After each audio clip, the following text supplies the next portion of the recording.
সবাই ভালো থাকবেন, সুস্থ থাকবেন, বেশি বেশি হাসি আনন্দ থাকবেন, হাসার দুঃখ থাকলেও হাসবেন, বেশি উড়িয়ে দিবেন। তবে সবাই একসাথে বলি হরে কৃষ্ণ হরে কৃষ্ণ কৃষ্ণ কৃষ্ণ হরে হরে হরে রাম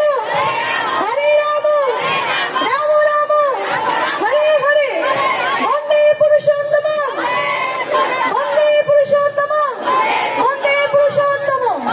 সবাইকে জয়গুরু জানিয়ে আমরা এখন চলে যাচ্ছি কক্সবাজার। আবার সন্ধ্যায় আমাদের প্রোগ্রাম আছে। ছবি তুলবো, আমার ইনস্ট্রুমেন্ট একটু সব সরিয়ে ফেলুক, কেমন? নাইলে একটু ঝামেলা হয়ে যাবে। আমার সাথে কে কে যাবে কক্সবাজার?